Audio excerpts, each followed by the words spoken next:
Hello friends, welcome to the UPSC analyser. आज हम 14 मई का इंडियन एक्सप्रेस डिस्कस करेंगे। And if you are liking this analysis then please like, share and subscribe. And if you want to join the Telegram group of UPSC analyser then you can join. आपको link और channel का name description box में मिल जाएगा। And one other thing, I am going to upload economic survey and budget analysis by tomorrow, so you can watch that also. अब हम आज का न्यूज़ एनालिसिस स्टार्ट करते हैं। यहाँ पर फर्स्ट न्यूज़ है, दिल्ली में कमर्शियल बिल्डिंग में फायर ट्रेजेडी हो गई, not important for our exam. Second news regarding Congress है, हम डिस्कस नहीं करेंगे। यहाँ पर थर्ड न्यूज़ है, PM Awas house geo tagged 5 times.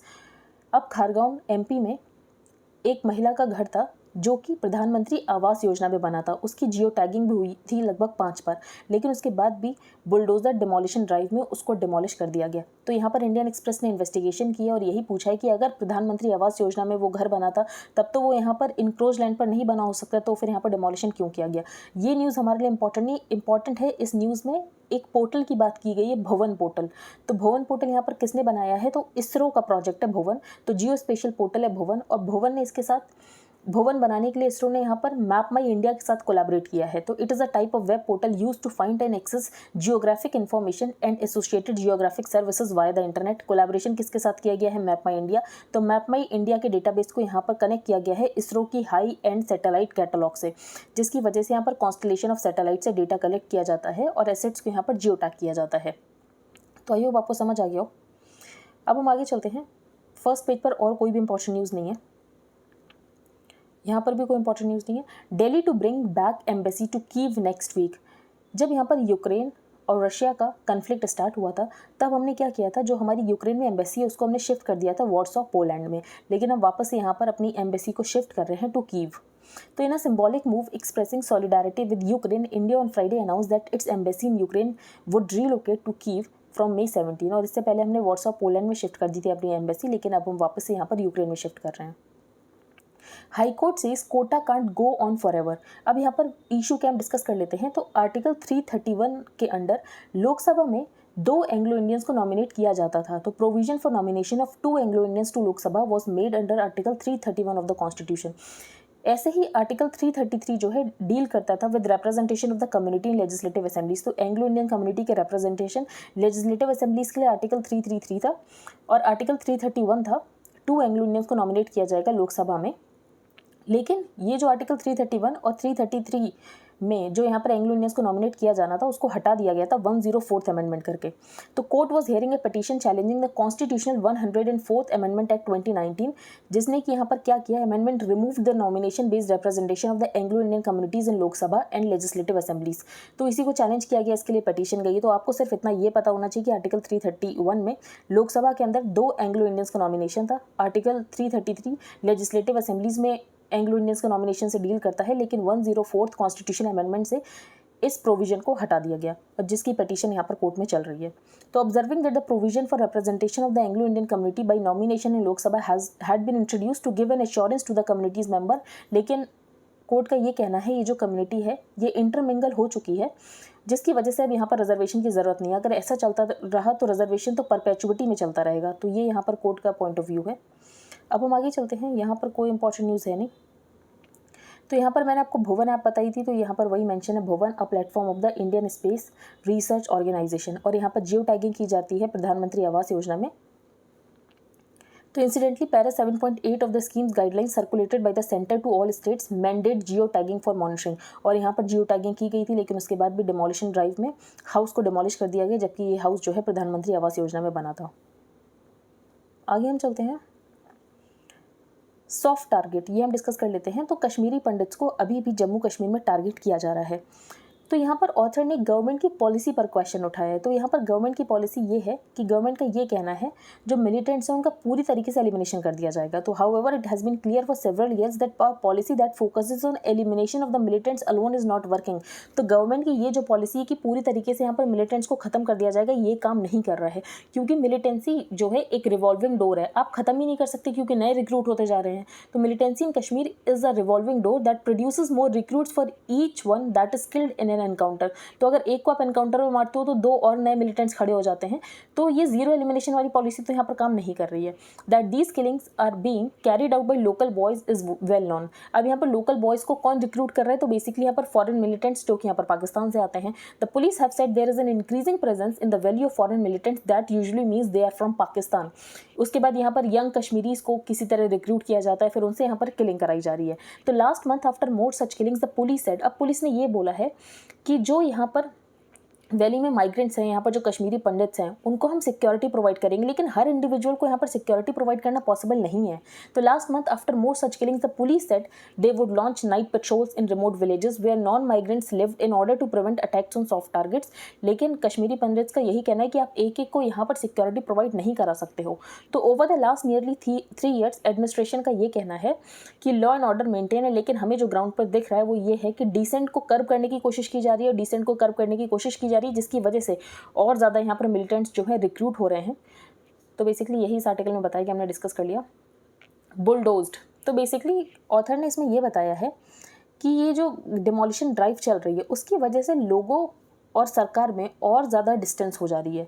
तो government and politics to them have become an instrument of fear. तो यहाँ पर लोगों के लिए जो गवर्नमेंट और पॉलिटिक्स है वो एक डर बन गई है, ना कि वो उनसे नेगोशिएशन कर पा रहे हैं, ना ही अपना रिप्रेजेंटेशन मांग पा रहे हैं। तो यहाँ पर गवर्नमेंट और पॉलिटिक्स जो है वो यहाँ पर लोगों से बहुत दूर चलती चली जा रही है, और जो लोग हैं वो एलिनेट फील कर रहे हैं। तो government and politics to them have become an instrument of fear rather than negotiation and representation. जबकि ऐसा नहीं होना चाहिए। लोग कभी भी खुद को एलिनेटेड अगर पाएंगे गवर्नमेंट और पॉलिटिक्स के, तो फिर वो यहाँ पर एंटी गवर्नमेंट एक्टिविटीज़ और ज़्यादा करेंगे।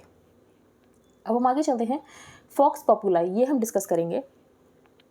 तो स्कॉटस क्या है, तो supreme court of the United states को यहाँ पर स्कॉटस बोला गया है। तो ये आप जब भी मैं स्कॉटस बोलूँगी तो आप समझ जाना ये किसकी बात चल रही है। तो supreme court of the United states का एक ड्राफ्ट से हमें ये पता चला है कि जो यहाँ पर सुप्रीम कोर्ट है यूनाइटेड स्टेट्स की, वो ये सोच रही है जो रो वर्सेस वेड और प्लान्ड पेरेंटहुड वर्सेस केसी का जजमेंट है उसको यहाँ पर ओवर रूल कर दिया जाए। अब ये क्या जजमेंट है, हम डिस्कस कर चुके हैं कि जो एबॉर्शन है, विमेन को, यूएस की विमेन को एबॉर्शन का राइट्स देने के लिए ये दोनों यहाँ पर जजमेंट्स थे। लेकिन यहाँ पर कुछ रेस्ट्रिक्शंस है, जैसे कि फीटल वायबिलिटी से पहले यहाँ पर एबॉर्शन कराया जा सकता है। तो इन दोनों जजमेंट्स को ओवररूल करने की यहाँ पर ड्राफ्ट था।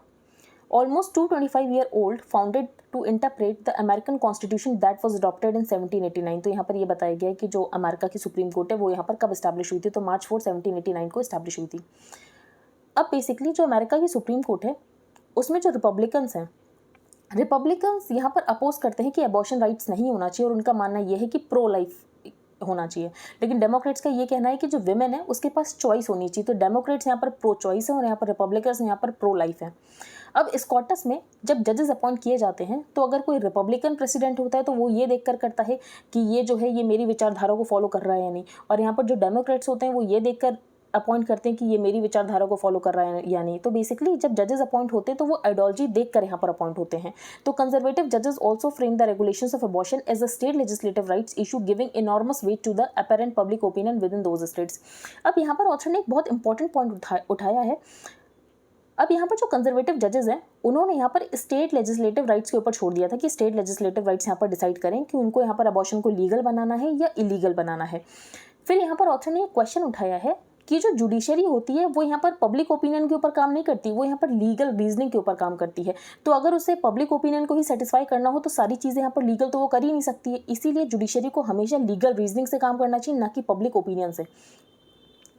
तो justice Alito continues that at the time of Roe उस समय भी 30 स्टेट्स ऐसे थे जिन्होंने एबॉर्शन को हर स्टेज में प्रोहिबिट कर रखा था।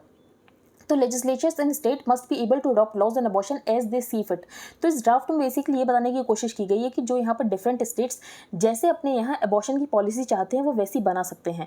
अब ड्राफ्ट जो है इसको जस्टिफाई कैसे करता है, तो ड्राफ्ट इसको ऐसे जस्टिफाई करता है। ड्राफ्ट का कहना यह है कि जो लोग हैं उन्होंने अपने रिप्रेजेंटेटिव्स को सेलेक्ट किया है, तो रिप्रेजेंटेटिव्स जानते हैं कि वो एबॉर्शन पॉलिसी कैसी चाहते हैं अपने स्टेट में। तो यहाँ पर हम क्या देख रहे हैं, यहाँ पर एबॉर्शन ये नहीं देखा जा रहा कि राइट है विमेन का, कि विमेन का बॉडी के ऊपर राइट होता है, विमेन की ऑटोनॉमी होती नहीं। यहाँ पर ये देखा जा रहा है कि पब्लिक का ओपिनियन क्या है। तो therefore Justice Alito writes in some states voters may believe that abortion rights should be even more extensive than the right Casey and Roe recognize। तो जैसे कि मैंने आपको बताया, रो में बताया गया था कि फीटल वायबिलिटी पॉइंट तक ही यहाँ पर एबॉर्शन कराया जा सकता है। तो कुछ स्टेट्स के वोटर्स का ये मानना है कि एबॉर्शन जो है एक पॉइंट तक नहीं कभी भी कराया जा सकता हो। ऐसे ही कुछ स्टेट्स के वोटर्स का ये मानना है कि और ज़्यादा रिस्ट्रिक्शंस होनी चाहिए और यहाँ पर एबॉर्शन जो है इलीगल हो जाना चाहिए। तो कोर्ट का जजमेंट ये है कि जो डिफरेंट स्टेट्स हैं वो अबॉर्शन जो है अपने अकॉर्डिंग डिसाइड कर लेंगे, ऐसा ड्राफ्ट में ये कहना है। तो आपकी की question then arises, is it appropriate for any constitutional court to pay attention और रिलाई ऑन पब्लिक ओपिनियन? तो यहाँ पर कॉन्स्टिट्यूशनल कोर्ट को क्या पब्लिक ओपिनियन के ऊपर रिलाई करना चाहिए? प्यू रिसर्च सेंटर की रिपोर्ट से ये पता चला है कि यूएस एडल्ट्स में 59% हैं जो जिनका ये कहना है जो अबॉर्शन है लीगल होना चाहिए, और 39% ये उनका ये कहना है कि इलीगल होना चाहिए। अगर हम रिपब्लिकन्स और डेमोक्रेट्स में देखें तो जो डेमोक्रेट्स हैं वो 72% और यहाँ पर रिपब्लिकन्स जो है 39% है जो कि यहाँ पर अबॉर्शन को सपोर्ट करते हैं। कॉन्स्टिट्यूशनल कोर्ट्स कैसे फंक्शन करती है? तो कॉन्स्टिट्यूशनल कोर्ट्स जो है वो यहाँ पर लीगल रीजनिंग के ऊपर फंक्शन करती है। इंडिया में भी जो कोर्ट्स हैं वो यहाँ पर legal reasoning, due process of law, procedure establish by law को यहाँ पर फोकस करती है, ना कि यहाँ पर पब्लिक ओपिनियन क्या है उसके अकॉर्डिंग जजमेंट देती हैं।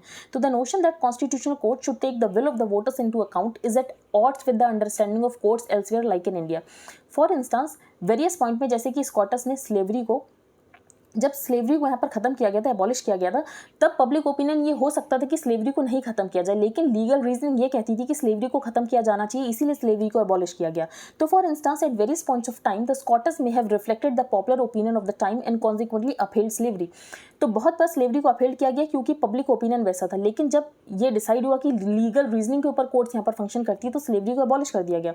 तो the virtue of the constitutional court is that they are expected to be insulated from public opinion. तो कॉन्स्टिट्यूशनल कोर्ट्स का वर्च्यू ये होना चाहिए कि वो पब्लिक ओपिनियन से दूर रहें, कि आपको मॉब को फॉलो नहीं करना, जो मॉब चाहे आप वैसा जजमेंट नहीं दे सकते हो। तो आई होप आपको ये क्लियर हो गया हो। अब नेक्स्ट है question of consent. Obviously marital rape is rape with in marriage, but for most of history and in most parts of the world marital rape जैसी चीज़ जो थी वो सेंस बनाती ही नहीं थी। तो at least now we are discussing कि marital rape जैसी भी कोई चीज़ होती है। तो indeed it could not make sense because the concepts of rape और मैरिज जो थे दोनों को म्यूचुअली एक्सक्लूसिव देखा जाता था। बेसिकली शादी की परिभाषा ही यही होती थी कि दो लोग यहाँ पर साथ में रहेंगे, फिर प्रोक्रिएट करेंगे। तो यहाँ पर हम ये देख रहे हैं कि मैरिज एज एन इंस्टीट्यूशन को डिफाइन ही ऐसा किया गया था कि उसका जो सेक्सुअल इंटरकोर्स जो था वो इसका एक फीचर था। तो even in the Western countries that we associate with the more advanced practices of gender equality, marital rape was treated as an exception to the crimes of rape. लेकिन former Soviet Union में marital rape था उनकी statute books में। In the absence of a universal definition, marriage को कैसे define किया जाता था? तो marriage to be an institution जहाँ पर men और women साथ में रहते हैं, have sexual relations, और यहाँ पर cooperative economic activity में engage होते हैं, and the passing of the property from one generation to the next. तो basically हम ये देख रहे हैं कि marriage as an institution का एक inherent feature है sexual relation। यहाँ तक कि 18th सेंचुरी के ब्रिटिश लॉ में विमेन को देखा जाता था कि विमेन जो है, वाइफ जो है, वो प्रॉपर्टी अपने हस्बैंड की। तो sexually, economically and legally she belong to him. Husbands therefore had the right to access their wife sexually, और यहाँ पर कंसेंट का कोई क्वेश्चन आता ही नहीं था। तो कंसेंट जैसी कोई चीज़ तब वहाँ पर एग्जिस्ट करती ही नहीं थी। लेकिन सेक्सुअल इंटरकोर्स नेसेसरी होता था to consummate a marriage within which consent का यहाँ पर कोई पॉइंट ही नहीं था। अगर आपने ये इंपॉर्टेंट कर दिया कि जब तक यहाँ पर सेक्सुअल इंटरकोर्स नहीं होगा तब तक जो शादी है वो यहाँ पर कंज्यूमेट ही नहीं हो सकती है। लेकिन अब हम देख रहे हैं कि मैरिटल रेप के ऊपर भी यहाँ पर बातचीत हो रही है, अभी अरीना में डिस्कस किया जा रहा है। तो for this to be a possible a women must continue to be a person who can give और withhold consent even after she consents to be a man's wife. तो उसका मतलब ये है कि एक औरत की अगर शादी हो जाती है उसके बाद भी उसकी बॉडी के ऊपर उसका कंसेंट रहता है कि वो कब यहाँ पर कंसेंट देना चाहती है, कब कंसेंट नहीं देना चाहती है। उसकी बॉडली इंटेग्रिटी तब भी उतनी रहती है जितनी उसकी शादी से पहले थी और जितनी उसकी शादी के बाद होगी। तो if what distinguishes the relationship of husband and wife from other relations between main and women is the legitimate expectation of sexual relations, then the introduction of a marital rape signals the entry of a new and equally legitimate expectation, और वो है यहाँ पर consent। तो wife's consent to sexual relations is essential, और ये होना चाहिए क्योंकि विमेन का जो राइट है उसकी बॉडली इंटेग्रिटी भी हमेशा रहता है, भले ही वो किसी की वाइफ क्यों ना हो जाए। तो why is it so hard even for contemporary society to accept कि यहाँ पर मैरिटल रेप भी एग्जिस्ट करता है, that the commitment to marriage between two persons presupposes a kind of mutual respect that can't include forcing oneself on the married partner. तो यहाँ पर consent बहुत इंपॉर्टेंट हो जाता है। तो आई होप आपको समझ आ गया हो। अब हम आगे चलते हैं। What the numbers high D हम डिस्कस नहीं करेंगे कि कोविड के नंबर्स यहाँ पर गवर्नमेंट ने कितने बताए, WHO ने कितने बताए, और यहाँ पर हमारे पास हाई क्वालिटी डेटा क्यों नहीं है। अब how to frame the uniform civil code, ये हम डिस्कस करेंगे। आर्टिकल 44 ऑफ द कॉन्स्टिट्यूशन बात करता है state shall endeavour to secure for the citizens a uniform civil code throughout the country. तो आर्टिकल 44 बात करता है UCC की। कॉन्स्टिट्यूशन में जो फैमिली और सक्सेशन लॉज आते हैं वो कॉन्करेंट जूरिसडिक्शन में आते हैं, मतलब सेंटर भी इसके ऊपर लॉज बना सकता है और स्टेट भी इसके ऊपर लॉज बना सकता है। लेकिन लॉ अगर इक्वली एप्लीकेबल हो कंट्री में तो उसके लिए यहाँ पर ज़रूरत है कि पार्लियामेंट लॉज बनाए। फिर यहाँ पर ऑथर ने बात की स्पेशल मैरिज एक्ट 1954 का आया था। तो स्पेशल मैरिज एक्ट के अंडर एक सिविल मैरिज लॉ जो है इनेक्ट किया गया था। तो enacted a civil marriage law in 1954 the special marriage act. अब स्पेशल मैरिज एक्ट में क्या था कि any man and women whether professing the same और डिफरेंट रिलीजन्स वो सिविल मैरिज कर सकते हैं स्पेशल मैरिज एक्ट 1954 के अंतर्गत। और जो स्पेशल मैरिज एक्ट 1954 के अंतर्गत शादी करेंगे उनका सक्सेशन भी इंडियन सक्सेशन एक्ट ऑफ 1925 से इनहेरिटेंस यहाँ पर डिटरमाइन होगा। तो उनके जो डिसेंडेंट्स होंगे with regard to properties determine होगा इंडियन सक्सेशन एक्ट ऑफ 1925। तो स्पेशल मैरिज एक्ट हम बोल सकते हैं कि यूसीसी की तरफ एक स्टेप था कि जो यहाँ पर ऑप्ट करना चाहता है वो यहाँ पर ऑप्ट कर सकता है, डिफरेंट रिलीजन का हो सेम रिलीजन का हो वो यहाँ पर ऑप्ट कर सकता है स्पेशल मैरिज एक्ट और यहाँ पर इंडियन सक्सेशन एक्ट। फिर रिलीजियस मैरिजेस को रेगुलेट करने के लिए हिंदूज, बुद्धिस्ट, जैन्स और सिख्स के लिए लेकर आया गया हिंदू मैरिज एक्ट जो कि इनेक्ट किया गया 1955 में। फिर उसके बाद यहाँ पर एक हिंदू सक्सेशन एक्ट आ गया। The special marriage act and the Indian succession act do not apply in the entire country, not for that matter to the Hindu law acts of 1955-56। अब यहाँ पर ऑथर ने ये बताया जो गोवा, दमन, दीव हैं उनको पोर्तुगीज से तो लिबरेट कर दिया गया था इन द अर्ली 1960s, लेकिन अभी भी वहाँ पर जो लॉ लगता है वो पोर्तुगीज सिविल कोड ही लगता है 1867 का। तो सबसे पहले ऑथर ने कहा है जहाँ पर ये फॉरेन लॉज लग रहे हैं वो हटाने की जरूरत है। तो continued application of anachronistic foreign laws to Indian citizens in certain parts of the country, ये यूसीसी के कॉन्स्टिट्यूशनल गोल के अगेंस्ट जाता है, तो ये हमें हटाने की ज़रूरत है। यहाँ फिर ऑथर ने ये बताया है कि अगर सेंट्रल फैमिली लॉज को हम यहाँ पर इन्फोर्स कर रहे हैं, जैसे कि हमने यहाँ पर जम्मू एंड कश्मीर में इन्फोर्स कर दिया, तो वैसे ही इन्फोर्स करने की ज़रूरत है गोवा, दमन, दीव में, क्योंकि वहाँ पर अभी भी कॉलोनियल लॉज ही चल रहे हैं। तो फर्दर मोर जो स्पेशल मैरिज एक्ट है वो यहाँ पर डिस्क्रिमिनेटरी है। अब ऑथर का ये कहना है जो स्पेशल मैरिज एक्ट है वो यहाँ पर हिंदूज़ की ही पॉलिसीज़ को रख देता है, जो हिंदूज़ के लॉज हैं वही हमें दिखते हैं स्पेशल मैरिज एक्ट में। जैसे कि बहुत ज़्यादा discriminatory special marriage act in certain matters, क्योंकि इसमें कुछ प्रोहिबिटेड डिग्रीज़ हैं, जैसे कि आप अपने रिलेटिव्स के साथ शादी नहीं कर सकते हो, तो it's list of prohibitive degrees in marriages is a copy of that under the Hindu marriage act. तो बेसिकली ऑथर का यही कहना है कि यूसीसी में भी हमें सारे ही रिलीजन की जो भी यहाँ पर सारे ही रिलीजन फॉलो करते हैं वो सब कुछ देखना चाहिए। ऐसा ना हो कि हिंदू जो रिलीजन है उसकी प्रैक्टिसेस का हमें डोमिनेंस दिखे। जैसे कि यहाँ पर स्पेशल मैरिज एक्ट में बताया गया है कि इसमें जो रिलेटिव्स हैं वो शादी नहीं कर सकते हो, उसको यहाँ पर प्रोहिबिट किया गया है, लेकिन जो सेकंड कजन है कवरिंग डिस्टेंट कजन्स वो यहाँ पर शादी कर सकते हैं। तो ऐसा क्यों किया गया है, ये डिस्क्रिमिनेशन क्यों है, ये ऑथर ने यहाँ पर क्वेश्चन किया स्पेशल मैरिज एक्ट में।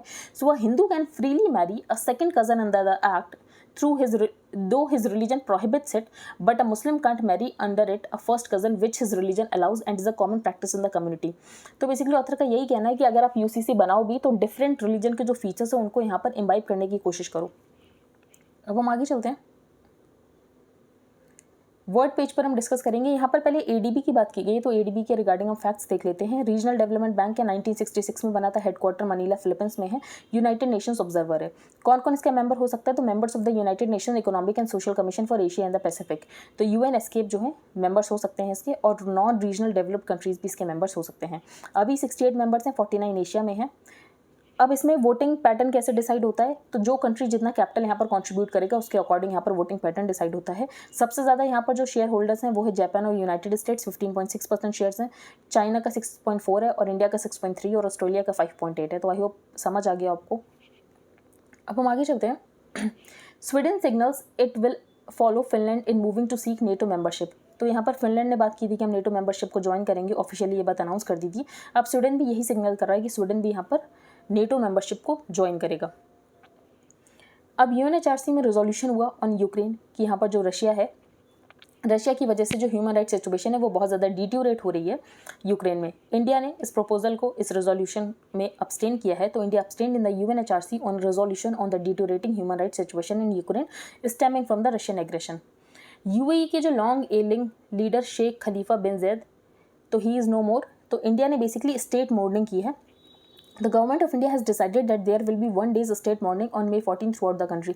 जो बुर्ज खलीफा का नाम रखा गया खलीफा, वो उनके ही नाम के ऊपर रखा गया खलीफा। आगे हम चलते हैं। In a first scientist grow plants in harsh lunar dirt. तो जब अपोलो गया था और अपोलो में जो एस्ट्रोनॉट्स गए थे वो यहाँ पर ल्यूनार डर्ट को लेकर आए थे, और वहाँ पर यहाँ पर प्लांट्स ग्रो करने की कोशिश की गई ल्यूनार डर्ट में, और वो ग्रो हो भी गए, जैसे कि आप यहाँ पर पिक्चर में देख सकते हैं। तो for the first time scientist have grown plants in soil from the moon collected by NASA's Apollo astronauts, और सारे ही सीड्स यहाँ पर स्प्राउट कर गए। 22 locked rooms at Taj Mahal and a mystery that is in. तो इलाहाबाद हाई कोर्ट ने इस petition को डिसमिस कर दिया है। अब ऐसा कहा जा रहा है कि 22 रूम्स बंद हैं तो उनको खोला जाए। तो कोई सीक्रेट हिस्ट्री नहीं है, यहाँ पर जो एएसआई है वो इनको खोलता रहता है संरक्षण के लिए। और एएसआई का बेसिकली ये कहना है अब ताजमहल बहुत बड़ा स्ट्रक्चर है, तो इतने बड़े स्ट्रक्चर के लिए फाउंडेशन का होना ज़रूरी होता है, तो आर्चेस बनाए गए हैं और वही आर्चेस इन रूम्स में। तो for a structure of this size once the foundation is done arches are created to lift the platform and spread the load uniformly. तो सर्वेस कंडक्ट किए गए हैं from time to time by going to the basement to test the strength of the Taj Mahal. इसके अलावा यहाँ पर बात की गई official chronicle of the Shah Jahan reign, जो कि बादशाहनामा में हमें मिलती है, और हमें ये पता चलता है जो ताजमहल के आर्किटेक्चरल फीचर्स हैं वो उसी टाइम के हैं, and that its architectural features are such that it could not have been built even 50 years before the time that is historically assign to it, क्योंकि मुगल आर्किटेक्चर उस समय वैसे ही इवॉल्व हो रहा था जो कि हमें यहाँ पर ताजमहल में देखने को मिलता है। तो there is no secret history in the basement, it is for security reasons कि विजिटर्स को उससे बाहर रखा गया है। Sources said ASI staff at the Taj clean the rooms weekly और फोर्टनाइटली, और वॉल्स पर ऐसा कुछ भी नहीं है। आगे चलते हैं हम। द फर्टिलाइजर चैलेंज, ये इंपॉर्टेंट नहीं लेकिन हम डिस्कस कर लेते हैं एक बार। तो ahead of kharif sowing due to begin next month, India faces the challenge of meeting its requirement of fertiliser, क्योंकि हम 40 से 45% जो अपना फर्टिलाइजर वो इंपोर्ट करते हैं चाइना के साथ, लेकिन चाइना इतना एक्सपोर्ट कर नहीं रहा है, जिसकी वजह से यहाँ पर फर्टिलाइजर की कमी हो सकती है। डिमांड फर्टिलाइजर की बढ़ गई, लेकिन सप्लाई साइड कंस्ट्रेंट्स की वजह से जो डिमांड है वो यहाँ पर फुलफिल नहीं हो पा रही है। खारिफ सीजन में फर्टिलाइजर बहुत ज़्यादा ज़रूरी है, क्योंकि खारिफ सीजन के टाइम में हमारा almost half the years production of food grains होता है, 1/3 पल्सेज यहाँ पर होती हैं और अबाउट 2/3 ऑफ ऑयल सीड्स होता है। तो हमें बहुत सारे फर्टिलाइजर की ज़रूरत है। यूक्रेन की वजह से जो सप्लाई ऑफ रॉ मटेरियल्स है वो डिस्टर्ब हो गया है, जिसकी वजह से हम यहाँ पर फर्टिलाइजर की डोमेस्टिक प्रोडक्शन भी नहीं कर पा रहे हैं। इंडिया कौन कौन से फर्टिलाइजर्स को यूज़ करता है, तो यूरिया को यूज़ करता है, डाई अमोनियम फॉस्फेट को यूज़ करता है, म्यूरेट ऑफ पोटाश को यूज़ करता है, कॉम्प्लेक्स फर्टिलाइजर्स को यूज़ करता है। यूरिया की जो प्राइसेस है वो सरकार रेगुलेट करती है, लेकिन बाकी के प्राइसेस यहाँ पर जो सरकार है उसने डीरेगुलेट कर रखे हैं, सरकार यहाँ पर रेगुलेट नहीं करती है, मार्केट रेगुलेटेड होते हैं। तो India depends on imports for potash, उसके बाद हम यहाँ पर मैन्युफैक्चरिंग करते हैं फर्टिलाइजर्स की। तो इंडिया ने बेसिकली यहाँ पर सप्लाई सिक्योर करने की कोशिश की है फ्रॉम द कैनेडा, इसके अलावा ओमान से हमने सप्लाई डील की है, ओमान के अलावा सऊदी अरेबिया से की है। तो बेसिकली हम यहाँ पर बहुत सारे कंट्रीज़ के साथ डील करने की कोशिश करें ताकि हमारे यहाँ फर्टिलाइजर्स की कमी ना हो। अब नेक्स्ट है iron in Tamil Nadu 4200 years ago a new dating and its significance. तो कार्बन डेटिंग जो एक्सकेवेटेड फाइंड्स की गई उससे हमें ये पता चला है कि तमिलनाडु में एविडेंस मिले हैं कि आयरन यूज़ होता था बैक टू 4200 ईयर्स अगो। तो तमिलनाडु गवर्नमेंट ने अनाउंस की है ये बात। तो अर्लीस्ट एविडेंस ये थी कि आयरन का यूज़ होता था from 1900 to 2000 BC for the country and from 1500 BC for Tamil Nadu. तो लेटेस्ट एविडेंस से ये पता चल रहा है कि तमिलनाडु में आयरन का यूज़ होता था 2172 BCE। और उसके बाद जब यहाँ पर आयरन का यूज़ होने लगा, लोग अवेयर हुए आयरन को लेकर, उसके बाद ही यहाँ पर जो डेंस फॉरेस्ट है उनको यहाँ पर कट किया गया और वहाँ पर एग्रीकल्चर प्लांटेशन स्टार्ट की गई।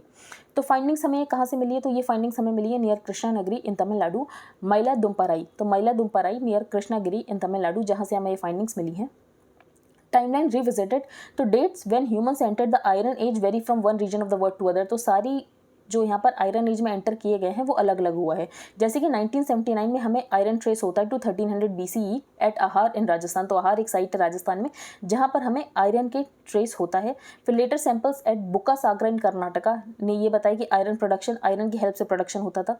फिर डेट सब्सिक्वेंटली और ज़्यादा पुश बैक की गई कि 1700 से 1800 BCE में हमें एक्सकवेशन से ये पता चला कि आयरन स्मेल्टिंग होती थी। तो बिफोर द लेटेस्ट डिस्कवरी ये माना जाता था जो तमिलनाडु में 1500 BC में यहाँ पर आयरन का यूज़ होता था, लेकिन अब हमें ये पता चला कि तमिलनाडु में 2172 BC में हमें एविडेंस मिले हैं कि लोग वहाँ पर आयरन को लेकर अवेयर थे। तो आयरन जो है इंडस वैली के लोगों को आयरन नहीं पता था। तो iron is not known to have been used in the Indus valley, और इंडस वैली के लोग यहाँ पर कॉपर को यूज़ करते थे। तो where the use of copper in India is said to have originated, लेकिन इंडस वैली के लोगों को यहाँ पर आयरन नहीं पता था। बहुत इंपॉर्टेंट फैक्ट है। तो iron is not known to have been used in the Indus valley from where the use of copper in India is said to have originated. Non availability of copper for technological and mass exploitation forced other regions to remain in the stone age. अब जो copper होता है उससे tools तो बन जाते हैं, लेकिन वो टूल्स इतने ब्रिटल नहीं होते, इतने स्ट्रॉन्ग नहीं होते जितने कि आयरन टूल्स होते हैं। The Tamil Brahmi script were once believe to have originated around 300 BC, लेकिन उसके बाद हमें ये पता चला था जो तमिल की ब्रह्मी स्क्रिप्ट है वो 600 BC में उसकी फाइंडिंग्स मिली थी। तो until a landmark finding in 2019 push the date back to the 600 BCE। अब हम आगे चलते हैं इकोनॉमी पेज पर। अब यहाँ पर टेस्ला जो है वो इंडिया में मैन्युफैक्चरिंग नहीं करेगा, तो Tesla possesses entry plan into India, क्योंकि अब टेस्ला के यहाँ पर जो चीफ है उनकी ये डिमांड थी कि जो इंडिया है वो यहाँ पर इंपोर्ट ड्यूटीज़ को कम कर दें। लेकिन इंडिया का ये कहना था कि पहले आप इंडिया में आके मैन्युफैक्चरिंग करना शुरू करो, लेकिन ये यहाँ पर मैन्युफैक्चरिंग करने के लिए तैयार नहीं थे। पहले ये इंपोर्ट करके देखना चाहते थे, लेकिन गवर्नमेंट यहाँ पर टैरिफ ड्यूटी कम करने के लिए रेडी नहीं थी, जिसकी वजह से इन्होंने अपने प्लान्स ड्रॉप कर दिए। Next Google sees slew of new AI developments. तो बस आपको अब वर्ड रिलेट कर लेना कि लैम्डा जो है language model for dialogue applications, ये क्या है? ये गूगल असिस्टेंट है जो कि और ज़्यादा नेचुरल कॉन्वर्सेशन करने के लिए हेल्पफुल हो। इसके अलावा यहाँ पर है पाथफेज लैंग्वेज मॉडल। तो पाथफेज लैंग्वेज मॉडल या पाम मॉडल क्या है? For natural language processing and AI। तो पाम किसका है, लैम्डा किसका है? तो ये गूगल से रिलेटेड है, बस आपको इतना पता होना चाहिए। तो आई होप आपको आज का न्यूज़पेपर समझ आ गया हो। If you like the video then please like share and subscribe. Thank you and have a nice day.